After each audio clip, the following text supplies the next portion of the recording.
बच्चे मोस्टली जब हॉस्पिटल्स में नज़ला ज़ुकाम के साथ आते हैं तो पेरेंट्स का सबसे पहला क्वेश्चन होता है कि क्या हम अपने बच्चों को भाप दे सकते हैं। अब पाकिस्तान में भाप का मतलब ये होता है कि या तो गर्म पानी की भाप होती है और या मशीन वाली जिसमें डिफरेंट मेडिकेशंस को डाल के हम उसको एज ए नेबुलाइजर यूज़ करते हैं। तो अब इन दोनों के अंदर क्या डिफरेंस है और हम इन दोनों को कब और किन बच्चों में इस्तेमाल कर सकते हैं, आज हम इस पे बात करेंगे।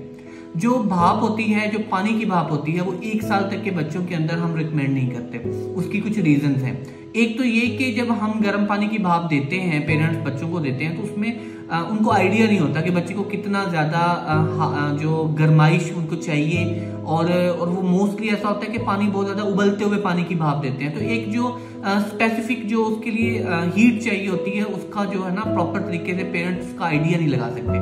तो इसलिए 1 साल तक बच्चों को हम रिकमेंड नहीं करते कि आप उनको पानी वाली भाप दें। नंबर 2, जो पानी वाली भाप होती है ज्यादातर उन बच्चों को दी जाती है जिनको अपर रिस्पायरेटरी ट्रैक इन्फेक्शन हो, सिर्फ जस्ट मतलब फ्लू है और गले तक कोई इन्फेक्शन है, तो हम उसमें जस्ट ये इसको इस्तेमाल करते हैं। जो दूसरी नेबुलाइजर मशीन के साथ होती है जिसमें हम डिफरेंट मेडिकेशंस को ऐड करते हैं, उससे हम मेडिसिन को आपके बच्चों के फेफड़ों तक पहुंचा सकते हैं। मतलब जितने भी लोअर रिस्पायरेटरी ट्रैक इन्फेक्शन है, खांसी है, बलगम है, नमूनिया है, जितने भी चेस्ट इन्फेक्शन से रिलेटेड बीमारियां हैं, उनके अंदर हम रिकमेंडेड करते हैं कि नेबुलाइजर मशीन के साथ आप अपने बच्चों को नेबुलाइज करें। लेकिन इसके अलावा ये भी रिकमेंड किया जाता है कि आप जो बच्चों को नेबुलाइज करवाते हैं, ये घर में नेबुलाइज करवाने की बजाय आप कोशिश करें कि आप डॉक्टर हॉस्पिटल में अंडर डॉक्टर ऑब्जर्वेशन आप बच्चों को नेबुलाइज करवाएं। घर में नेबुलाइज करवाने से नुकसान एक ये है कि पेरेंट्स को स्पेसिफिक डोज नहीं पता होती कि कौन सी मेडिसिन कितनी डालनी है, और दूसरी बात ये है कि समटाइम मेडिसिन ओवर रिएक्ट भी कर जाती है, जिसकी वजह से